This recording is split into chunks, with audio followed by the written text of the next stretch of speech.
My name is Joe Jameson. I'm coordinator of the Queen's Peace Council, which is an affiliate of the, or branch of the U.S. Peace Council.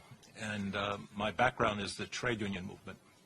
So I'm accustomed to speaking bluntly. So forgive me if I do that.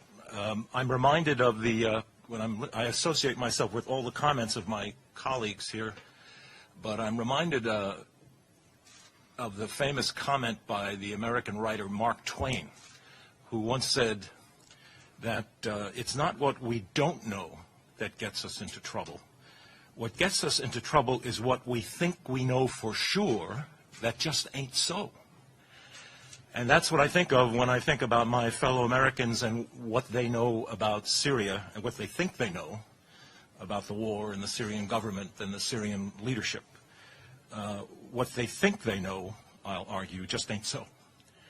And so we have to take that on because we're getting into trouble. Our delegation came to Syria with political views and assumptions, but we were determined to be skeptics and to doubt everything, to meet everyone we could, and to confirm or disconfirm received opinion and establish and conventional wisdom, and to follow the facts wherever they led us. I concluded a number of things from the trip. I won't go over things that my colleagues have already mentioned. The motive, in my opinion, of the U.S. war is to destroy an independent Arab secular state.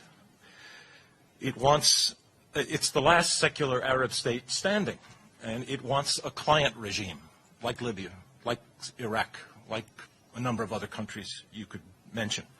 The U.S. hostility to independent Syria long precedes 2011, the beginning of the war. The U.S., I concluded, claims to be against ISIS terrorism, but yet it's been loath to fight a really consistent fight against terrorism. Certain privileged groups, such as the al-Nusra Front, the names shift, are called moderate rebels because they fight the Syrian government, and the U.S. wants that. They are not moderate. They beheaded a 12-year-old boy when we were there. We saw it on YouTube and on TV.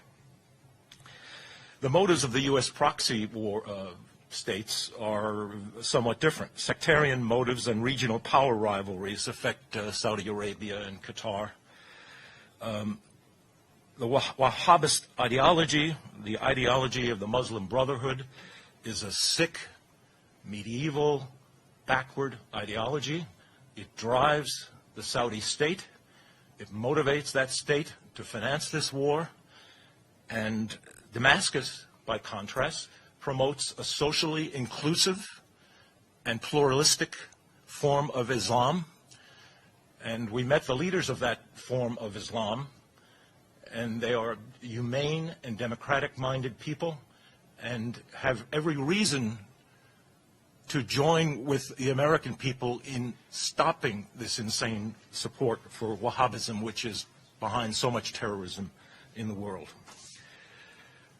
Those of my fellow countrymen who are dogmatic about Assad demonization are not going to like what I have to say now, which is that the Syrian government is popular, and for that reason, it is winning the war. The Battle of Aleppo will probably be decided soon, relatively soon, and maybe the last hurrah, in my opinion, of the foreign mercenaries. The president is popular. His government is recognized as legitimate by the UN. It contests and wins elections. The elections are monitored. There's a parliament which contains opposition parties. We met them. There is a significant nonviolent opposition which is trying to work constructively for its own social vision. Some of it is inside the government, which in effect is a government of national unity. Some of it is in the parliament. We met them. The Minister of Reconciliation, as I think some of us have said, deals directly with armed groups, and he's an opposition leader. So let me conclude, which is that the U.S. policy on Syria, regime change, is not wrong in its details. It is wrong in its fundamentals. It is wrong root and branch. It violates the UN Charter. It violates international law. The U.S. is bombing parts of Syria without the consent of the legitimate government. That violates international law. The sanctions violate international law. I won't dwell on it because Marilyn and Donna have already discussed that. I think out of our trip flow certain tasks. I think it is the task of the U.S. anti-war movement to unite around a different vision than what it has united around thus far. Thus far, it has united around a feeble vision that is partly false, that partly accepts the dominant State Department corporate media narrative. We must directly and forthrightly challenge U.S. policy if we are to shift U.S. public opinion. Some organizations, alas, buy into the dominant mainstream media narrative.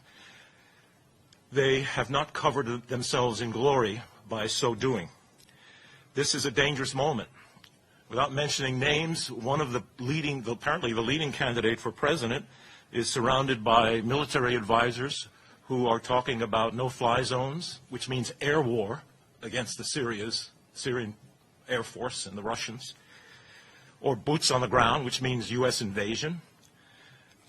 If we're not frightened by that talk, we should be frightened by that talk. This is a dangerous moment.